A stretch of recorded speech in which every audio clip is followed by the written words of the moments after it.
Hey, quoi de neuf tout le monde aujourd'hui? Nous allons jeter un coup d'œil sur le film le plus raciste de tous les temps, Django Unchained. Honnêtement, une partie de ce qui a fait de Django un film si mémorable est qu'ils étaient prêts à explorer tous les aspects horribles de l'esclavage, aussi crus et dérangeants qu'ils aient pu être. L'autre aspect qui a fait de ce film un grand succès est sans aucun doute le jeu des acteurs, qu'il s'agisse de Samuel Jackson, de Christoph Waltz ou de n'importe quel autre membre de l'équipe, j'ai le sentiment que tout le monde a apporté sa pierre à l'édifice.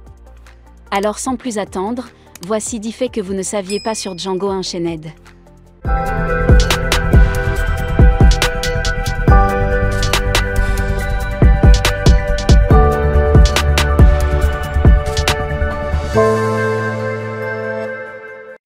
Django Unchained détient le record d'utilisation du mot haine le plus souvent de tous les films. Si je devais dresser une liste des meilleurs et des pires films de Tarantino, Calvin Candy y figurerait sans aucun doute. Et si je me fie à Tarantino et à sa réaction face au personnage, je pense qu'il serait du même avis. À propos des bonbons, Tarantino a déclaré que Calvin Candy était différent des autres. Je détestais un peu le personnage. Je l'ai vraiment détesté. Mais dans une interview ultérieure, Tarantino a révélé que, de tous les films qu'il a réalisés, sa réplique préférée est celle de la barbe à papa. Je suppose donc qu'il s'agit d'une sorte de relation amoureuse. Will Smith, Idris Elba, Chris Tucker, Terrence Howard, Michael Kenneth Williams et Tyrese Gibson ont tous été envisagés pour le rôle de Django Tarantino. Will Smith était beaucoup plus en avance sur les autres dans le rôle principal, et le réalisateur a même écrit le scénario en pensant à lui. Mais Will Smith a fini par refuser le rôle. La raison pour laquelle il a refusé, c'est un peu confus, mais cela se résume à l'un des deux facteurs suivants. Le premier est que Smith estimait que Django n'était pas le rôle principal. Le Dr Schultz l'était et il voulait vraiment être le personnage principal. Mais dans une interview ultérieure, il a déclaré que la véritable raison de son refus était qu'il pensait que l'histoire tournait autour de la vengeance alors qu'il voulait que ce soit un film sur l'amour. 3. Comme la plupart des films de Tarantino, Django Unchained faisait partie du grand univers de Tarantino, en tant que tel, a partagé des connexions avec d'autres mots. L'une des connexions les plus connues se trouve dans Kill Bill Volume 2, lorsque Béatrice doit appeler pour sortir d'une tombe. Le nom sur la pierre tombale est Paula. On ne sait pas si elle était l'ancienne femme du docteur Tin Schultz, mais la chronologie semble correspondre à cette théorie. Un autre lien peut être vu dans l'affiche de récompense pour ce mini-livre appelé Gang, car l'un des membres est appelé Crazy Craig Coones. Il s'agit d'une référence à Pulp Fiction, et Captain Coones, c'est-à-dire Crazy Craig, devait être ses ancêtres. La performance de Leonardo DiCaprio dans le rôle de Calvin Candy était vraiment quelque chose à voir. Je veux dire, honnêtement, il a joué un si bon raciste qu'on en oubliait presque qu'il jouait la comédie et pendant l'une des scènes du film, DiCaprio a probablement oublié qu'il jouait aussi. En effet, lorsqu'il a tapé du poing sur la table pendant le dîner, il a écrasé un petit verre de vin et s'est mis à saigner de partout.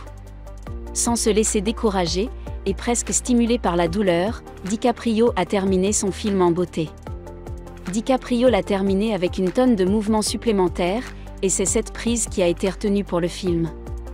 4. Le tournage de Django Unchained a duré environ 130 jours, soit un peu plus de 4 mois.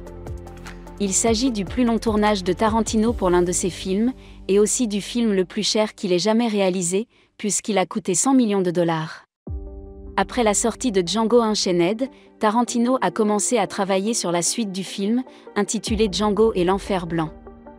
Le film commence avec Django dans une tempête de neige, à bord d'une diligence qui se rend dans un certain restaurant. Cela vous rappelle quelque chose? Si vous êtes un fan de Tarantino, c'est normal, car il s'agit bien sûr de l'ouverture du film Hate Bully. À l'origine, le personnage principal était Django et non un grand guerrier, mais plus Tarantino développait l'histoire, plus il se rendait compte que quelque chose n'allait pas. Il a finalement conclu que le problème venait de Django lui-même, car il présentait un centre moral trop important pour que le film fonctionne, le public aurait déjà su qu'il était le gentil. Et avec un film comme Hate Bully, il est évident que le film fonctionne un peu mieux si tout le monde est un peu douteux sur le plan moral. C'est le premier film en 16 ans dans lequel Leonardo DiCaprio n'est pas en tête d'affiche. Avant de jouer le rôle de Calvin Candy, cela faisait très longtemps que DiCaprio n'avait pas joué le rôle du méchant. La dernière fois qu'il est apparu en tant qu'antagoniste, c'était en 1998 lorsqu'il a joué le roi Louis. Django Unchained a également été la dernière fois qu'il est apparu en tant que méchant dans un film, et je ne serais pas trop surpris si Calvin Candie était son dernier rôle en tant que méchant. Si vous vous souvenez bien, Calvin Candie avait des dents très pourries, à cause de son amour pour les bonbons et les friandises sucrées. Non seulement ses dents sont dégoûtantes, mais elles symbolisent également le fait que Calvin Candie pourrit de l'intérieur en raison de sa nature maléfique. Ce lien avec le Dr King Schultz, chasseur de primes et ancien dentiste, qui vient s'occuper de la cavité humaine, de Calvin Candie. 5. À l'origine, Jonah Hill avait un rôle beaucoup plus important dans le film. Le psaume de Final Cut a été choisi comme numéro 2, mais il devait d'abord jouer un personnage appelé Scotty Harmony qui a échoué parce qu'il avait des conflits d'horaire dans le rôle finalement été recasé à Sacha Baron Cohen, avant qu'il n'abandonne également. C'est à ce moment-là que Tarantino a décidé de laisser tomber toute l'histoire de Scotty Harmony. Mais je vais vous donner un bref aperçu de ce qui était censé être décrit dans le script comme un jeune homme de 24 ans en surpoids. Scotty Harmony est le fils d'un propriétaire de plantation, qui manque de confiance en lui, c'est le moins que l'on puisse dire, pour essayer de l'arranger. Le père de Scotty achète Brunhilde pour l'aider à devenir un homme et elle joue le rôle de son amoureuse de facto. Pendant un certain temps, tout va bien pour Brunhilde et c'est presque comme si elle faisait partie de la famille. Jusqu'à ce que Scotty l'emmène en vacances à Greenville. Après leur arrivée en ville, ils se retrouvent au club Cléopatra de Calvin Candie, et Calvin s'intéresse tout particulièrement à Brunhilde.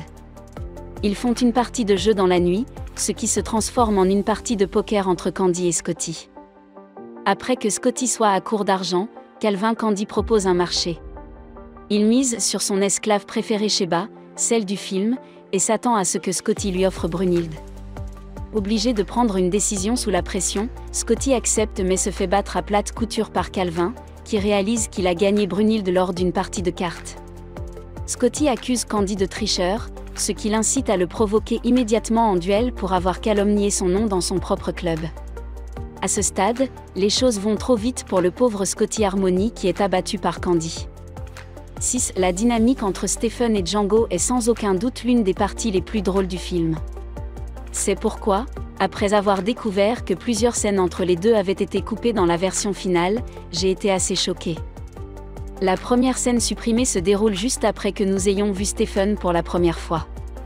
Django lui demande de remplir un bol d'eau pour qu'il puisse se laver, puis le jette rapidement au visage de Stephens. Django le frappe ensuite au sol, lui met le pied sur le dos et lui fait la morale. Non seulement cela alimente la haine de Stephens envers Django, mais cela mène aussi à la scène supprimée suivante où Stephen se venge. La partie suivante, qui n'a pas été intégrée au film, se déroule après que Django a été attrapé et pendu par les pieds. Comme dans le film original, Stephen arrive juste à temps pour sauver Jane qui devient folle. Mais c'est là que les choses divergent. Se souvenant de l'humiliation de Django, Stephen se venge en brûlant les 2 tétons de Django. C'en est fini, Django est envoyé à la compagnie minière de liquidité, comme dans le film, mais cette fois sans ses tétons. Lorsque le docteur Schultz place la dynamite sur le toit de son chariot, il siffle en fait la chanson du thème de Django. On ne parle pas souvent de la difficulté d'incarner un personnage aussi raciste et méchant que Calvin Candie. Pour Leonardo DiCaprio, il était tout à fait dérangeant de se poser à Harlem des questions telles que « Avons-nous besoin d'aller aussi loin ?» C'est Quentin Tarantino qui l'a poussé à entrer pleinement dans la peau de Calvin Candie. Comme il l'a dit, si vous l'édulcorez, les gens vont vous en vouloir. Ensuite, lors de la scène du dîner, Rio a de nouveau eu du mal à utiliser autant d'insultes raciales. Cette fois, c'est Samuel L. Jackson qui les a mis à l'écart. Il leur a dit « Maman, c'est un mardi comme les autres pour nous », et cela a semblé faire l'affaire. Django Unchained trouve son origine dans le film de 1966 au nom similaire, Django. L'acteur principal de ce film, qui jouait Django, est un certain Franco Nero, qui fait également une apparition dans Django Unchained. Il joue le propriétaire d'esclaves au bar qui parle à Django de son nom. Et quand on sait que Django parle en fait à l'ancien Django, ce thème prend tout son sens. 8. Le cheval que l'on voit monter Jingle dans le film est en fait le propre cheval de Jamie Foxx. Il s'appelle Cheetah, et il l'a eu pendant des années avant le début du film. De son côté, Christoph Waltz n'avait pratiquement aucune expérience de l'équitation, alors qu'il apprenait les ficelles du métier, il a été projeté à l'extérieur et s'est cassé le bassin. Heureusement, la blessure n'était pas trop grave. Et cela s'est produit avant le tournage. Le film n'a donc pas été supprimé. Ce qui est drôle dans cette histoire, c'est qu'après avoir appris l'accident de Christoph, Jamie Foxx a voulu s'assurer qu'il était en sécurité. Il a donc offert à Waltz une selle avec une ceinture de sécurité. La relation entre Django et le Dr. King semble être une chose que seul un film pourrait inventer. Mais en réalité, leur partenariat n'était pas si farfelu que cela. En effet, au milieu du XIXe siècle, de nombreux Allemands ont émigré en Amérique, à la recherche d'une vie meilleure, et une bonne partie d'entre eux n'étaient pas d'accord avec l'esclavage. Et comme dans le film, c'est le cas au Texas. Ce fut le cas au Texas, où des membres de la population allemande se sont rassemblés pour demander l'abolition de l'esclavage, affirmant que l'esclavage est un mal dont la suppression est absolument nécessaire. Selon les principes de la démocratie. 9. À la fin de Django, les hommes qui jouent au poker utilisent en fait les oreilles coupées des esclaves comme jetons de poker. Un personnage qui figure dans le film, mais dont l'histoire n'a jamais été développée, est la traqueuse d'esclaves, jouée par Zoé Belt avant que son temps de présence ne soit coupé. Il y avait toute une séquence de combat et nous avons même pu voir la raison pour laquelle elle porte un masque. Et non, ce n'est pas parce qu'elle avait le Covid, mais plutôt parce qu'une partie de son visage était manquante, et plus précisément, elle n'avait pas de travail. Et vous êtes Morricone, le célèbre compositeur italien, connu pour son travail sur les westerns spaghetti, a déclaré qu'il ne collaborerait plus jamais avec Tarantino après Django Unchained, parce qu'il, je cite, place la musique dans ses films sans cohérence.